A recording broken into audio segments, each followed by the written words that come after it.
प्रिय विद्यार्थियों, आज मैं डॉक्टर ज्योति रोहिला स्वागत करती हूँ मेरे YouTube channel Hindi classes by doctor Jyoti ma'am पर। आप सबका बहुत बहुत स्वागत।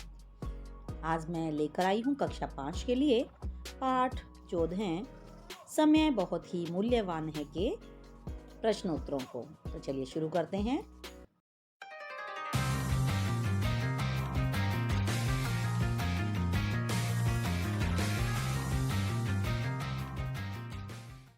मौखिक प्रश्नों की श्रृंखला में पहला प्रश्न। प्रश्न संख्या 1, यह कविता किसके बारे में है?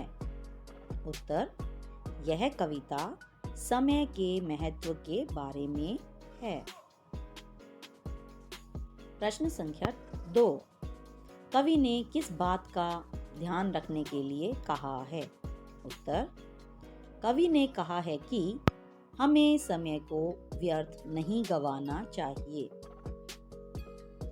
क्योंकि बीता हुआ समय कभी वापस नहीं आता।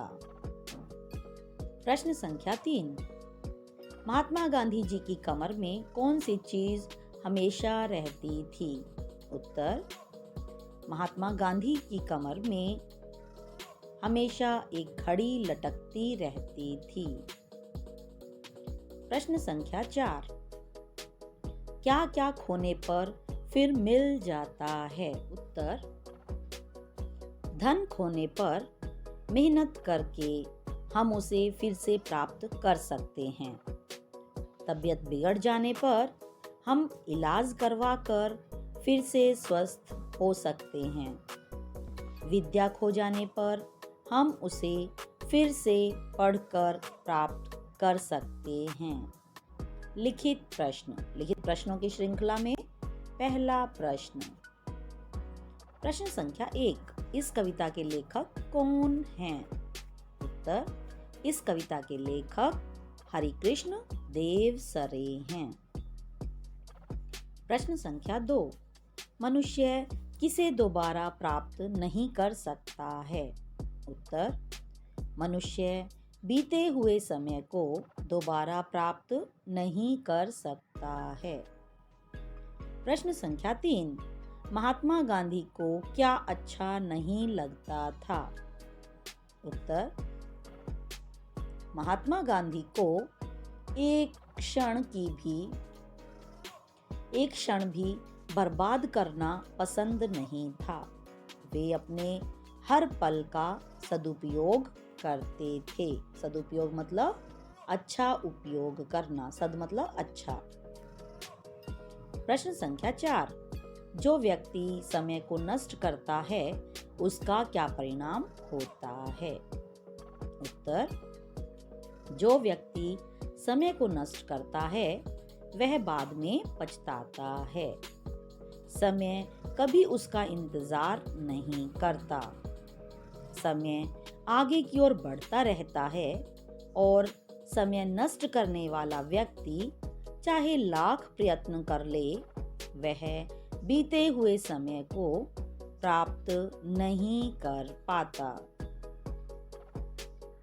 इस कविता से क्या संदेश मिलता है? ठीक का निशान लगाओ। समय पर काम न करना, समय का इंतजार करना, समय को कभी मत खोना, इस काम को कल पर डालना। सही उत्तर है समय को कभी मत खोना। दिए गए शब्दों को उनके समानार्थक शब्दों से मिलाओ। मूल्यवान यानी कीमती, व्यर्थ यानी बेकार, यत्न यानी कोशिश, श्रम यानी मेहनत, थाती यानी खजाना, कटी यानी कमर। वाक्यों में रेखांकित शब्द क्या अर्थ दे रहा है बताओ। स्कूल की बस आ गई है, तो बस यहाँ पर वाहन के बारे में बता रहा है। पहाड़ पर चढ़ना मेरे बस की बात नहीं है, यहाँ पर बस शब्द हिम्मत या सामर्थ्य की बात बता रहा है। अब बस भी करो कितना खाओगे, यहाँ पर बस शब्द समापन करने के लिए कहा गया है। दिए गए शब्दों के अर्थ समझकर वाक्य बनाओ। कर हाथ, टैक्स और क्रिया, कर मतलब हाथ। मैं अपने दाहिने कर से लिखता हूँ। कर मतलब टैक्स। मैंने अपने घर का कर भर दिया है। कर मतलब क्रिया। मैंने अपना काम समाप्त कर दिया है। घड़ी यानी समय, यंत्र। समय, हमें हर घड़ी सतर्क रहना चाहिए। हर घड़ी मतलब हर समय सतर्क रहना चाहिए। सतर्क मतलब सावधान। यंत्र, घड़ी एक यंत्र का भी काम करती है। घड़ी को एक यंत्र कहा जाता है। मेरे पास एक कलाई घड़ी है, रिस्ट वॉच यानी कलाई घड़ी। सही मुहावरा चुनकर वाक्य पूरे करो। हाथ मलना, हाथ न आना, गांठ बांधना। समय बीत जाने पर कभी हाथ नहीं आता। मेरी बात गांठ बांध लो, नहीं तो पछताओगे। रोटी खोकर वह हाथ मलने लगा, यानी उसकी रोटी गुम हो गई तो वह हाथ मलने लगा यानी पछताने लगा। दान, वान और ई प्रत्यय को जोड़कर नए शब्द बनाओ।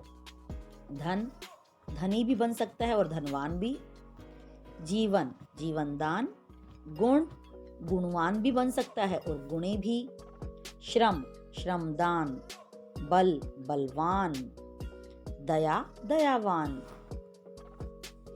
दिए गए वाक्यों को दूसरे तरीके से लिखो। विद्या खो जाती फिर से पढ़ने से है आ जाती।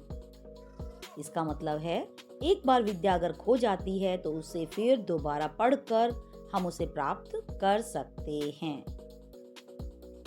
लेकिन खो जाने से मिलती नहीं समय की थाती। एक बार समय बीत जाने पर हमें फिर वह बीता हुआ समय वापस नहीं मिलता। हो जाता है एक घड़ी के लिए जन्म भर रोना। कभी कभी हमें अपने एक काम के लिए जिंदगी भर रोना पड़ सकता है। धन्यवाद। आशा करती हूँ आपको मेरी ये समय बहुत ही मूल्यवान की वीडियो के प्रश्न उत्तर अच्छे लगे होंगे, आपके लिए ये लाभदायक सिद्ध होंगे।